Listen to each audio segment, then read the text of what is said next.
put as much effort into making your work visible as you put into actually doing the work. So again, it's about being intentional, planning, having an idea where you want to get to, and actually thinking, okay, who needs to know about this work, and how can I make it visible to them? Like literally spending the time to do this, it has such a big effect, and just kind of being focused on doing more and more and more.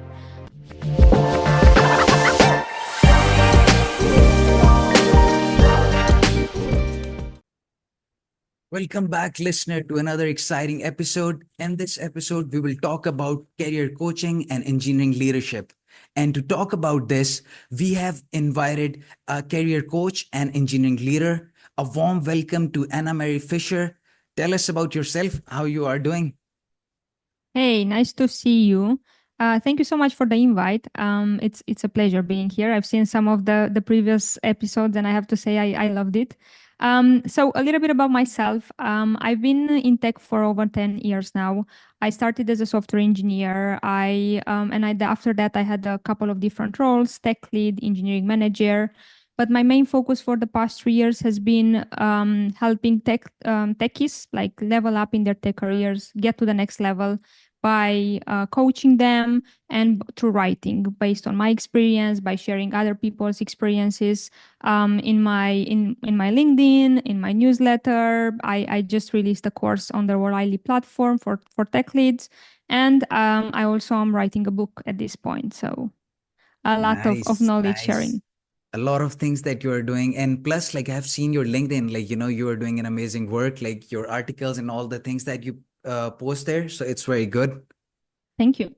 And can you tell us about the book? Like, is it about the leadership or is it more about tech? Like, just like, just some glimpse of it. Sure. I'm working on it, so it's still under the shadows. But I can tell you the topic. So it's Yeah. definitely going to be targeting tech leads, the particular role of tech leads. As you know, there's a lot of assumptions in the tech world about what exactly a tech lead is, and I've seen a lot of tech leads struggling. As I train tech leads on the daily basis, I see them struggling because it's not clear where to start. And so the idea of the book is to act as a guide for tech leads on where to start handling this day-to-day role, and how to address different problems that they might encounter in the day-to-day role, based on my experience and based on the experience of all of these other tech leads that I work with. So it's kind of Nice.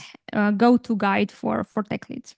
From this, like, I have a very interesting question to start this. Mhm. So that is like, for instance, if there's like a tech lead person and that person Mhm. has a engineer in his team, but that guy doesn't listen to him, he's like a troublemaker. In that situation, a lot of tech leads can relate to this. So how they Mhm. approach to that? So what is your strategies on that? So, I mean, I think it's a very common problem. Yeah. Having people in the team that they struggle, or you struggle, they struggle collaborating with the team, or sticking to the deadlines, or sticking to the alignment of the team, or the ways of working. So that's definitely a common problem. My approach, and this I have to say, it very much differs based on the context, based on the company you are in, based on the culture of the company. So you might have access to more or less options, right? So just kind of making that disclaimer. But my Mhm. approach on that would be first feedback. So Mhm. the first tool for growing people, for helping them develop, it's feedback. It's one of the best that we have these days. So I would reach out to this person, and I will start sharing with them first on how their behavior affects people around it, right?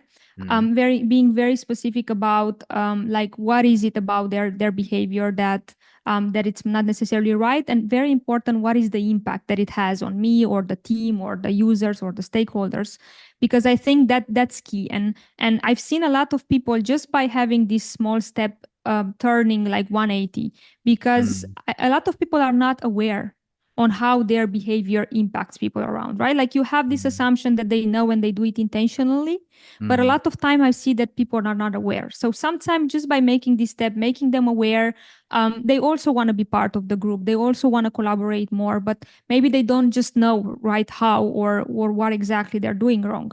So by Mm. bringing this awareness to them, it's a great step to go in that direction. If this is not enough, right? If Yeah. you see this is not helping, I mean, second step, it's about setting the right expectations. So Mm. I think, and this also, it's something that you need to do in the beginning, not just when you have a problem, right? So it's very important that you have clarity on what are the expectations on their role and what do you expect from them, and making that definition from the beginning when you're starting working together, and overall like on the day-to-day work. So I think this reduces a lot of the problems on getting to these situations where they are not performing or they're not in line with the expectations. Yep. So it's a matter of coming back and making clear what those expectations are and that they are not feeling like fulfilling them, and how is that going to impact their career, and then working on a plan together. So that's kind of the more, let's say, tough approach that I would take. Yeah, that is very good. Like you are right, because a lot of the time people are acting weird, and when you ask them, when you talk to them, they're like, oh, I didn't knew about this. So your point is right. Like this is how you should, like one should approach this sort of problem, instead of like in the first place taking an extreme measure, or like reporting that to HR or some other thing. You need to first talk to them, and then maybe you can sort out the problem. If things are not sorted, then maybe you can tell the expectation what we expect from you. So yeah, it's a good strategy. And the next thing I want to ask is, it's the opposite way around. Like for a person, if you have like a very toxic boss, or like a manager, you cannot like deal with it. Like you're like how to deal with this person. He's my boss, and a lot of people will think immediately like I should quit the job. Like so in that situation, so how a person should tackle his daily day-to-day work, and how to tackle this sort of situation. Yeah, I mean, yeah, a lot of people are complaining about, let's say, tough leadership or not in line with their expectations, leadership mostly in tech.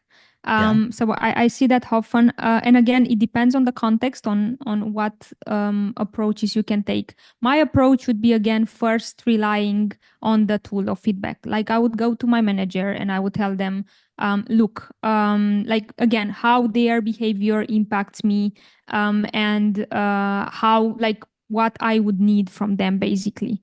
And I would be straightforward about it. I mean, their role is to support you and to listen to you and to help you grow, right?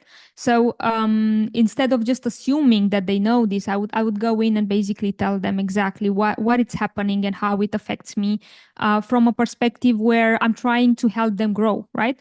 This Yeah. is not me screaming or venting or just being there for the sake of complaining. This is Yeah. me trying to work together. So I would literally say, look, I've been struggling with this. I felt like you're not listening, or like you've been Mm. putting me down, and I would love to see what is it that I've done, or how can we work together on this.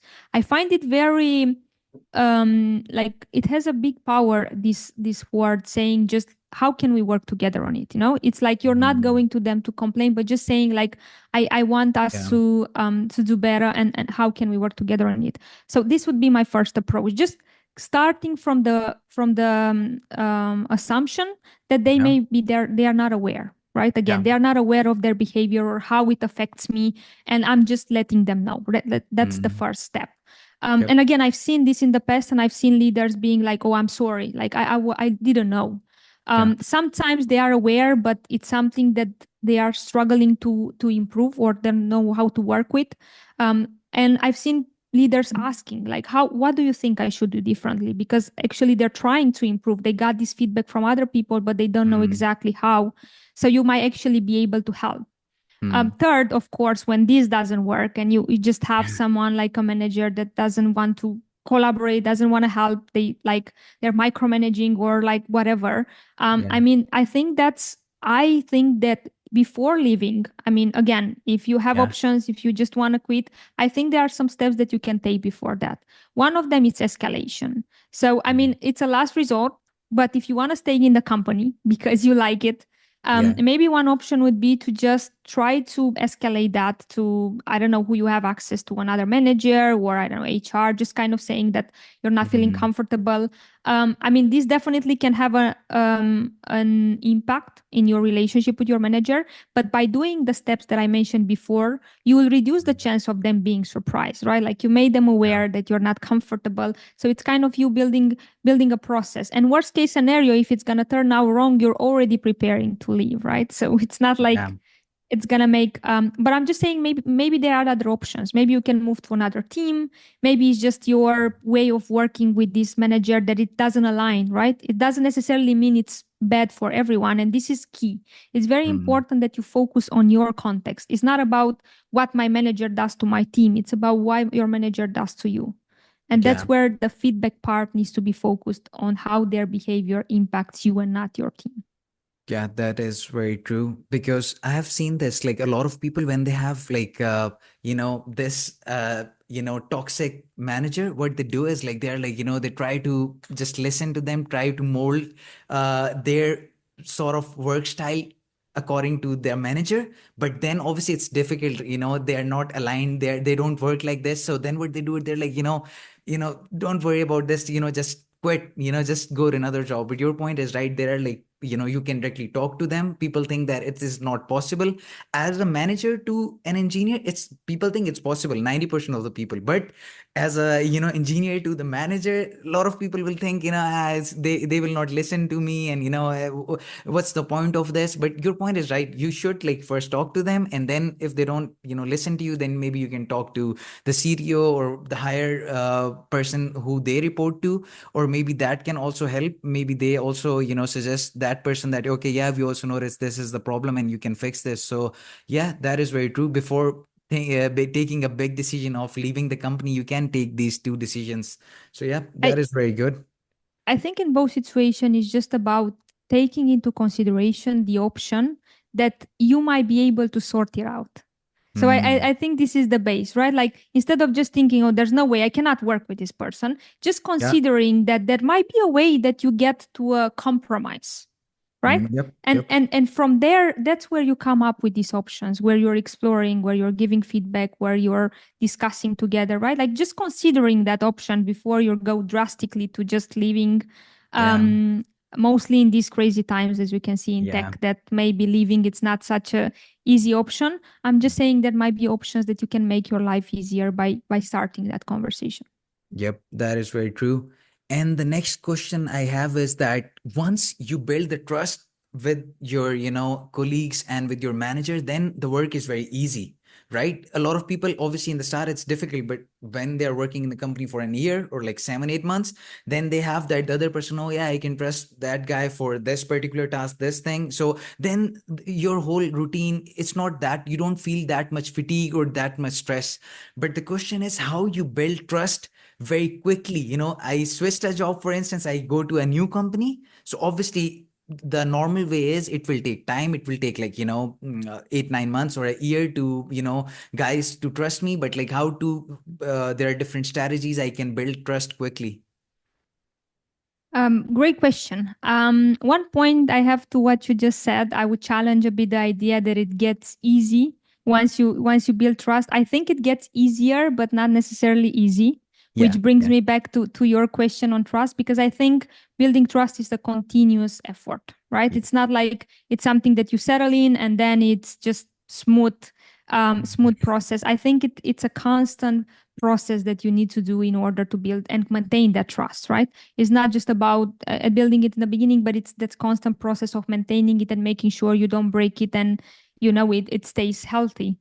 So just a note there, because I felt like the strategies that I'm going to share, they apply continuously. It's not like Mm, something that you can do just when you're starting in the company. It's definitely harder. I definitely agree with you that once you build those relationships, the work should get easier, but I not necessarily easy. Also people change a lot, right? So when you have a new joiner in your team, it's like a new team, so that trust needs to be again yeah. rebuild. So coming back to your question, I think the base in order to build trust, you need two main things, and that's constant communication and transparent communication. So what do I refer to by that? Constant communication means creating spaces, creating bridges with the people around you, of continuously talking about what's happening, right? And that can be to like check-ins. You have stand-ups, you have milestone check-ins, you have, I don't know, refining, whatever meetings you have, these constant points where you get together and you talk about what's happening, progress, retrospectives. This all of this like help to build that trust because we are continuously talking about what's happening. Now, the second part, it's transparent communication. So it's not just about that we talk, but it's also Mm. about what we talk. And transparent communication means we don't just talk about things when they turn out well.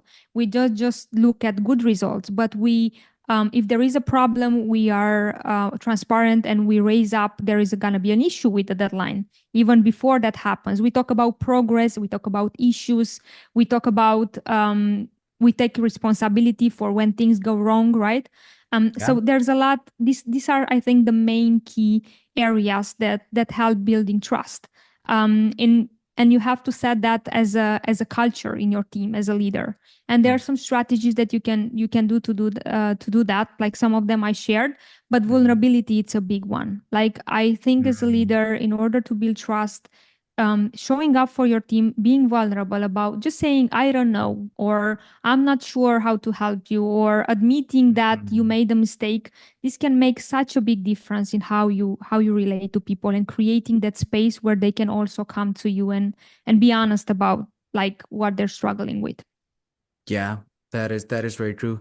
That is like a very good strategy. You mentioned that, you being vulnerable, asking the other persons as well, in the team that, you can also feed me in on this point. I don't know much about it.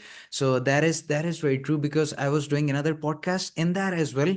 I remember that, the guest mentioned that, in some of the meetings you don't need to be stressed. Like as an engineering manager, you can just go into the meeting. You're not much prepared. Don't like try to make up a lot of things on the spot. You can just tell the team, I am not well prepared on this point, or I don't have much knowledge on this particular technology or architecture. So we can work together and create something instead of like trying to be the boss and just implement something which is not true. So that is something I believe that is very correct. I actually think when things go wrong, that's a bigger opportunity to build trust than when things go right. Yeah. Because how you act when things go wrong, that's what defines your character and your Mm. characters as a leader and your culture of your team, right? Because Yeah. everything can be great when everything goes wrong, right? Yeah. But when things go wrong, are you blaming people? Are you supporting? Like that's what Yeah. sets the base. And so I actually think bad situations are a great way to build trust. Look at incidents, right? Like when a team has Yeah. an incident, for me, that's a great opportunity to build relationship and build trust. It's about showing up instead of, okay, who did this? Who broke production? It's about, okay, let's come together. Let's see how we solve this. Focusing Yeah. on the process. Like, I think it's a great opportunity when things go wrong to build trust. And that's what people remember. That's when you deep dive into the things that last, basically, not just the high level surface when things are great. Yeah, you're absolutely right. Because I have also seen this in some companies. There's a culture like if the production is broken for like a minute or 2 minutes, like, if there's something in the production, they're like, who did this? Like, there are people looking out, like, who made this commit? They're checking the Git history. And then obviously, when they find out, obviously, you can find out now with all this technology, you can narrow down to a single person. And then they're like, looking at judging that person, why you didn't check and this. Then they may be, also putting a lot of pressure on the QA team, the QA person, maybe 2 3 person who actually passed that regression test, or that build to go on in the production. And that is like a very negative culture, because I've seen this personally as well in one of the team. I will not mention the company name. The situation was that a lot of guys, they are like very experienced, very good developers, and they're like pushing something, and they're like so much skeptical. They're like, yeah, we will not push. They're again and again reading the PR, checking it. And they're like, even the other guys, they're not even submitting like the review on that. They're like, if my name on review is there, and if something happens, they will also like ask me. So I was like, don't worry about this. When you make mistake, you learn something new. So I was new there. I told them, you know, it doesn't work like this. Like I know a lot of people in big companies as well, they make wrong decision. From this they actually learn. So I was having a podcast with Irina. She Mhm. used to work with Google as an engineering Mhm. manager, and I think she worked with Uber as well. So Yeah. she was telling me she made like a very huge mistake and cost like, good, like, problem for the company. But the manager showed up to him and it's like, it's really good. We also made like a lot of big mistake. I made this mistake. So it's that is what like shows the company culture. And unfortunately, like in a lot of I've seen like small teams, or like, no, it's not about small or big, but in a lot of companies I've seen this is like an issue that they need to work on. And obviously for this, you comes in the picture, you guide the engineering leaders and those sort of things. So I think like big companies or small company, they need to have like some engineering leader as a coach that guides them, on how to do the leadership, on that also guide the engineers like how to, they can excel. And like, because usually people don't think about these aspect, and then obviously with time it gets more and more negative. Yeah, it's definitely a process. I think what helps it's creating a space for like for the people that I work with, the tech leads that I work with. It's creating a space where they can show up for themselves and talk about the things that they're struggling with, because it's really hard to take that time in the day-to-day work. And finding like exploring options without the fear of being blamed or the repercussions, like kind of just discussing through the options that they have, finding new options that they wouldn't even consider, and understanding what's holding them back from exploring those options. So what do I mean? For example, vulnerability, it's a tough one, right? There are some cultures and some companies that don't allow it, or it Yeah. feels like they don't allow it, right? It's kind of you just have this fear on what might happen. And one thing that I do often with the people that I work with, it's okay, what if we try it? Like, what would be one thing that you're be willing to risk, right? To see, like, okay, what are the boundaries? Yeah. But because I mean, I'm a fan of breaking rules and then, apologizing instead of not taking action. But I Yeah. also know that this is not something that it works in all the culture. But I think it's very important that you learn what are your boundaries before you hold yourself back and just stay in the comfort zone where is I'm not showing anything, I'm not saying I don't know. I mean, I've been definitely I've been there. Like it's not like I always been in a vulnerable state. I had my process of being okay with not knowing, with showing up in my team and just saying like I messed up, I'm sorry. I had my process, but I definitely, once I started doing it and I see the benefit of it, I could never go back, right? In Mm. that place where I was hiding. I was just trying to keep a straight face all the time. I know everything. I'm the best, and that's Yeah. just not sustainable. I mean, once you burn out once, Yeah. you'll have to consider other options. Yeah, you're absolutely correct. It's a lot of weight on the shoulders when you have to, showcase that you are the best all the time. It's a lot of stress that you have to, be someone that all the time with, all with your colleagues. So it is something, it's not very good.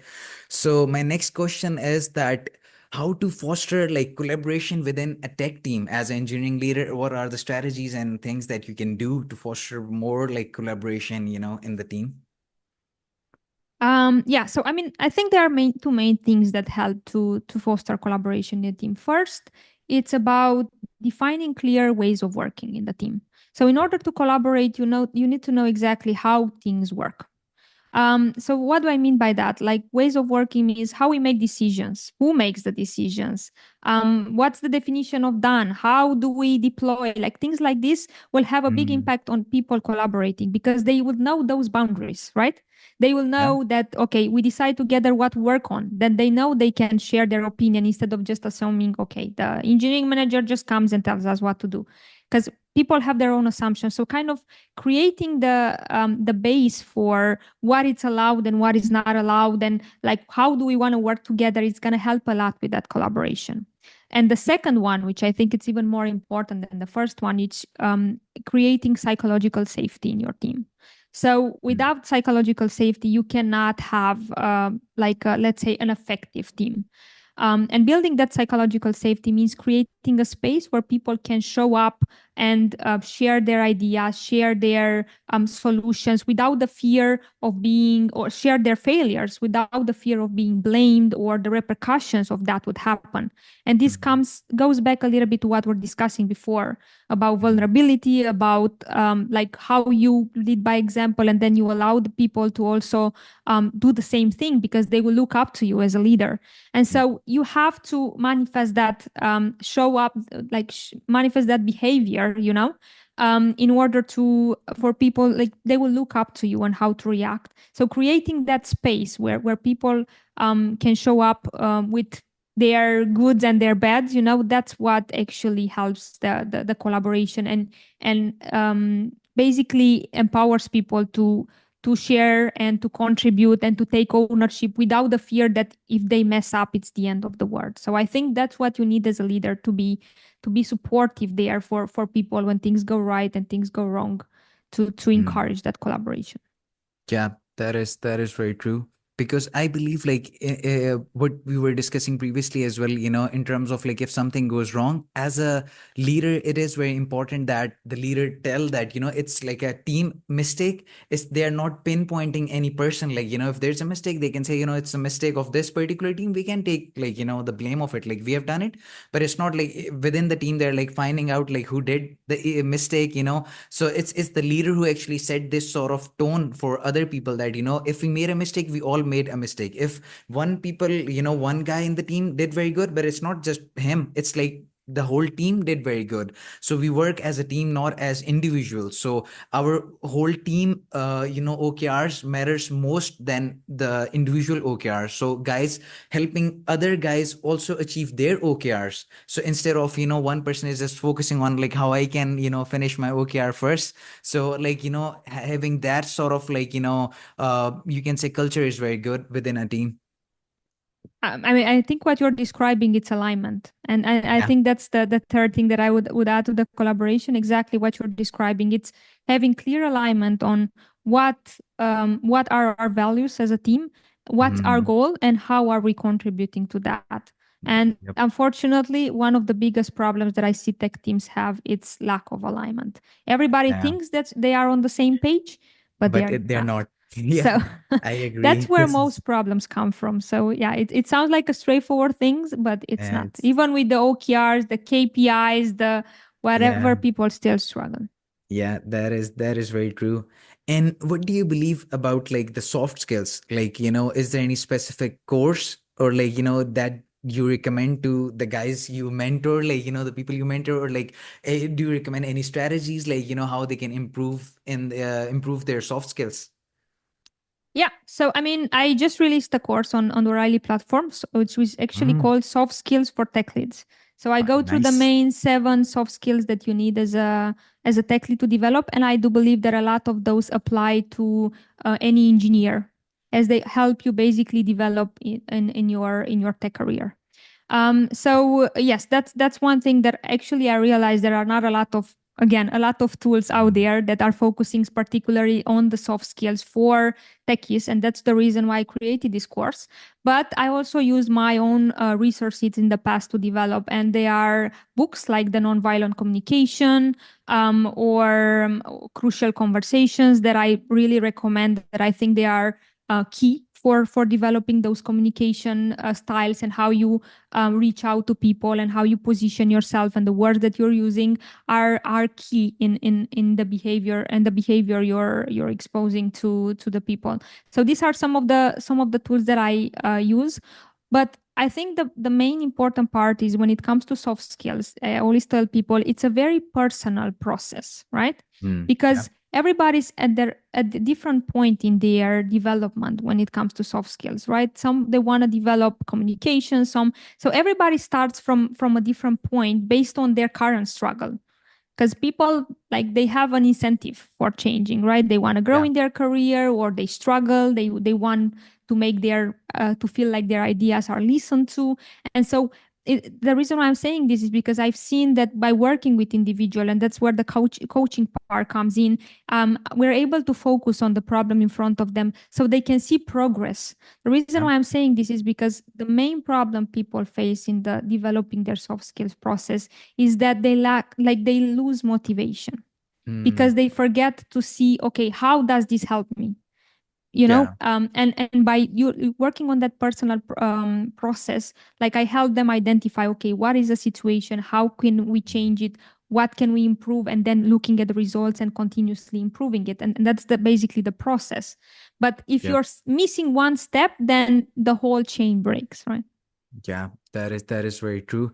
And all these books and the course link that you mentioned that you have created yourself, I think you can share that with me so I can put that into the video description so that all the guys, all the people who are listening to it, they can actually find these resources. They can click on them. They can just go there.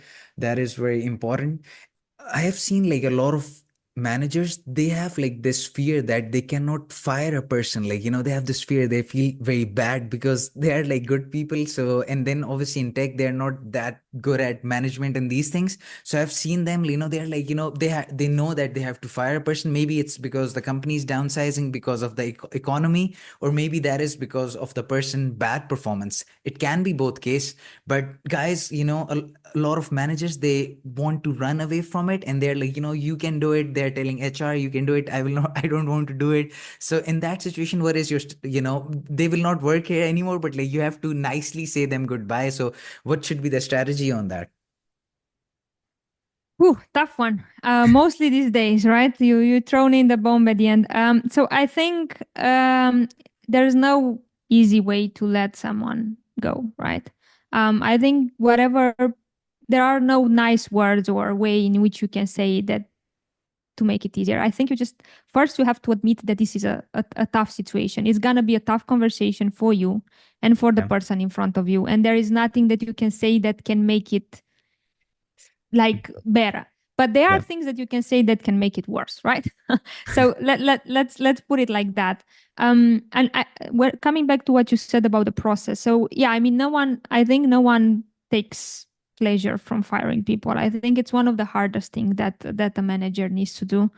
Yep. And so, of course, people avoid it, right? So if there is a way in a process that I don't have to do it, people will go for it. If there's HR, or people will take it. So I think evaluating if there's someone else that can do this process, maybe someone that it's, I don't know, that they have more tools, or I think that's why people go to HR, make it easier for them, or they don't want to break the relationship with the person that they are letting go. I think they will take it, right? And that's not something to blame them for.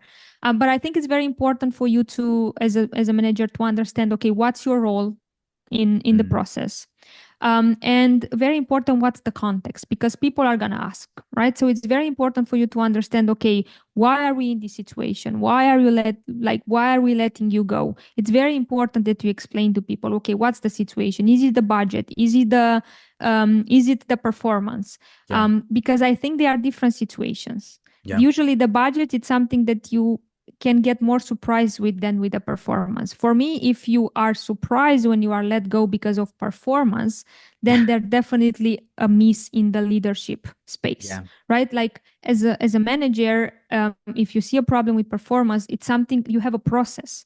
You're Yeah. starting with feedback, as I said before. You're usually there is a process that the company have for improving, building a growth plan, working on it. So when Mm, even if you get to that point, people shouldn't be surprised, yeah. like if you know what I mean. That's why I mean I think there are different things because you have different tools.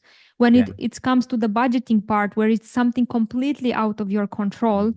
then that's a Yeah. different conversation. But that also makes it easier for you because you have these external things that you cannot control, that you're just sharing with people, you're being honest about, and Yeah. you are and this is the reality, right? So I do think they are different cases and they can be managed differently, and they will have a different kind of impact Yeah. on the person that you're working, on the person that you're working with on this. Yeah, you're absolutely right. Like if someone is like, you're firing is it is because of the performance, but obviously they know it, like, because you had, like, Exactly. you have talked with them multiple times that, your performance is not good in the feedback meetings or in the monthly meetings. You have, like, tell them you need to improve on these 2 3 points, and they're not improving. Obviously that person also knows that I'm not improving, and the company is not liking this behavior. So obviously then for them to hear this news that the company is letting me go, it's not that much tough. But obviously the other way around, like when the company is letting a person go because of the budget cut, or because of, there's like the client has stopped the project or something, then in that case, like, it's very tough. I believe, like, what a lot of I've seen, like, companies do as well, is that they, actually they use their network, and then they try to the group of people they are letting go because of that economy issue or some other issue. They share their CVs with other, like, companies as well, the HR help, so that their plan is that, we will let them go in 3 months. So the plan is that within the 3 months we also help these guys get another job, so they don't, like, get any effect. So yeah, I think this is the one strategy usually I know that companies do. So yep. I mean, I think that's a great strategy. I've seen few companies do it, but I think, again, see, that's something that the manager can do. Maybe not you, but Yeah.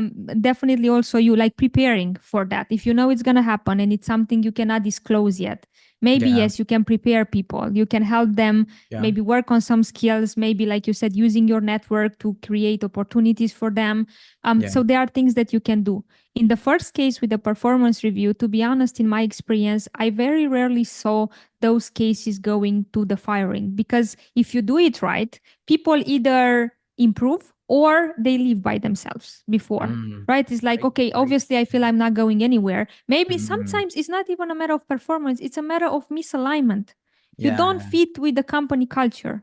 You don't Yeah. work and you don't want to change for the company, right? So you Yeah. prefer to change the company than changing the way you work, and Yep. that means you will leave before someone will fire you, right? So Yeah. just saying, like, when you're surprised that you're fired, something, your manager missed something really bad up, or it's not the real reason.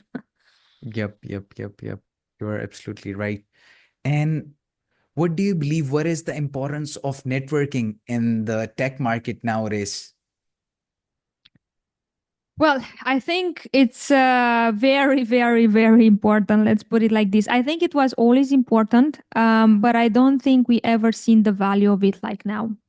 Like, giving that where the tech industry is, I mean, I work with people every day trying to get jobs in tech, and I see it's everybody struggling. It's juniors, Mm. seniors, tech leads, engineers, manager with like 10 years of experience. Like, everybody's struggling, Mm. because I mean, there's a lot of reasons why we got into this point, but this is where you are, where we are. And Yeah. so the people that I've seen that, like, the main struggle people have, it's not getting through the interviews necessarily, as it's getting to an interview, getting Yeah. to have that conversation, going past all of this sea of people applying for the same roles.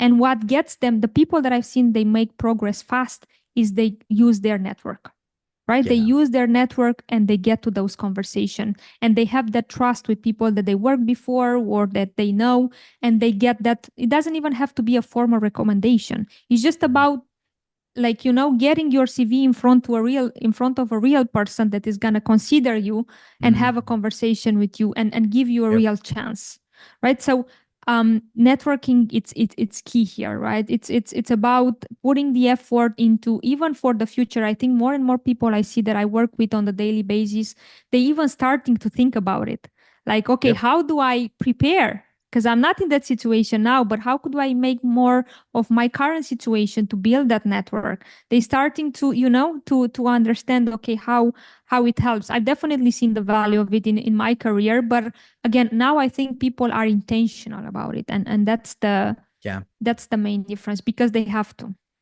What tools do you recommend, like, for networking, or what strategies? It can be other than tools. It can be in person as well. So Yeah, I mean, so I think it's very important first to understand what's your goal with networking, because that's gonna affect kind of your strategy. yeah. If it's to get a job, or if it's like just wanna, know people, or I don't know, I want a particular opportunity, whatever it is. So that might derail you, like help you define the strategy better. But some things that I definitely come very in handy are events. I mean, Yeah. I think face to face meeting people has a faster effect to building trust. Mm. That's a reality, Yep. right? So when you're building network, it's like people remember you, right? Sometimes Yeah. it's like it's just that connection. So if you have a chance to an event where you can meet people, it's great. But very important, just showing up is not enough, right? So Mm. people are like, ah, Yeah. I'm here. Yeah. Well, you have like I have strategies before I go to an event. I have at least three people that I want to talk to. I take notes when the speakers are talking, so I have what to tell them after. I have my target, like the I have a target to speak to at least three new people. So even if I'm there with a friend, I'm like telling them, look, I have to meet my target. So or if you're targeting to work for a certain company, then you can look up front. I look at the invitees list and I see, okay, who's Mm. there that maybe I knew from before that I can say hi. I connect with them on LinkedIn. So when I go to an event, very often people are like, you reach out to me already. I know you. So what I'm trying to tell Nice. you is that it's about taking everything to the next level. It's not just Um, about showing up for an event, but it's about how can I make the most out of it. And this is where the uh, secret of being intentional comes from. It's not just about doing nice. things, but about planning and reflecting and seeing after what worked and how can you multiply that effect. Nice, nice, nice. That's basically the That's process. very good because I've seen a lot of people, they go to a lot of events. I personally used to go to a lot of events when I was in Malaysia. So there are a lot of tech events, by Mhm, Snowflake, AWS. So, but your strategy is very good. Like when you're going there, like and if you have like a specific purpose in your mind, like I want to get a job at AWS, for instance, and I know I'm going to this like event in AWS office, so there will be a lot of people from AWS, and then like what these person are, like who is the guy who I should target to, or like try to talk with those guys. And then if you have done your homework at home, or maybe you have connected with them, maybe you guys know each other like just from the LinkedIn profile, and then you meet them in person, and then it can be like this is very intentional, and then from there you can actually do very good things. So that is very true. I also believe now through LinkedIn, also like there are a lot of job opportunities you can get through LinkedIn, because I have personally seen this myself as well. That I used to like start posting on LinkedIn, and then when I had like good enough reach, then I see like there are a lot of companies reaching out to me directly rather than I'm applying for a job. So last, I think 3-4 jobs that I have done, I haven't applied to them. They just reach out to me, and I just accepted that. So and then like here in Norway, because I'm new here, so there are not like a lot of job mhm, opportunities I get in my DM. But when I was in Malaysia, I was literally getting like 2-3 job opportunities, DM messages every day, because in Kuala Lumpur there are a lot of tech companies, like mhm, tech company, maybe it's like it's headquartered in US, but they have like office in Kuala Lumpur as well. So mhm. there is like a sort of a tech hub. So there, because of my network, like on the LinkedIn, not like in person, I used to get a lot of messages. So that is also a good thing that you need to keep in mind, like so you have like a complete profile, you have the job experience. I also recommend adding pictures with every experience. I also do this, like if you work in one company, I suggest like just like if you are having a pizza party or whatever, just take some pictures, add it there. That makes it like more personal for a person viewing your profile, like you have done this and you have done job in these companies, and there are like some pictures they can relate to. So it's just adding as much information on the LinkedIn as you can. Then like even before they talk to you, they know a lot about you. This is like the whole concept. Well, we're going into the building actual brand, a personal brand, how they call it these days. When Yeah. if it's on LinkedIn or something else, I definitely think it's very beneficial. As you said, also my opportunities in the past years have come from people that I knew. Yeah. So I definitely back up what you're saying. I just think what I've noticed is that people, I mean, it requires consistency. Yeah. That's the right. Like it's not just about posting a picture one time.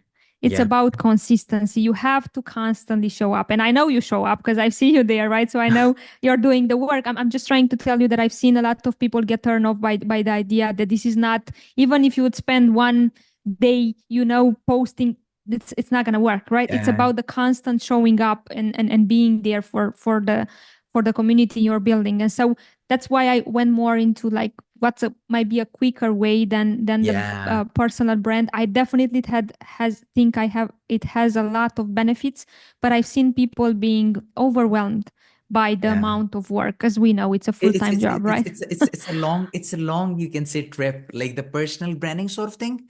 I would say it's a long journey because it will help you after, maybe if you have like, 400-500 connections on LinkedIn right now. Someone listening to us, maybe they have like 50, just so they don't feel bad. So then you want to have like a good network. Maybe it will take like 2 years, 1 year. So don't like stress on it that I need to get to like 5,000, 10,000 connection mark in like 2 months. Don't stress about that. Just work on it like 30 minutes every day. Maybe like how I used to do it, I stopped like using Instagram. I used to use Instagram a lot, and I I also started deal with that. I started scrolling on LinkedIn, and then from there I was like, oh, like if I post, like I create a post, and I create like a poll, and rather than just posting a picture, poll gets a lot of like attraction feedback because people are reacting to it. Then it shows to their connections as well. So putting a poll is very good thing for your reach. And then you're not like watching any video, but you're just using it. But just by using it, and then you understand the algorithm. Oh, if I tell like a personal story about myself, that I was this, maybe I came from like a very normal background. I was not very good financially, but then I did this, and I am here. And people post like, I didn't do any bachelor's degree, but I make this product and now I'm this. So like these sort of personal stories, they also get like a lot of attraction on LinkedIn. So just, and all these things I figured out myself just by like just by using it. So I believe you can just start using it as a just stop using, or like just minimize your time on Insta, Facebook, or Snapchat, whatever social media you use, and just increase a little bit more times toward LinkedIn, and you will eventually crack it.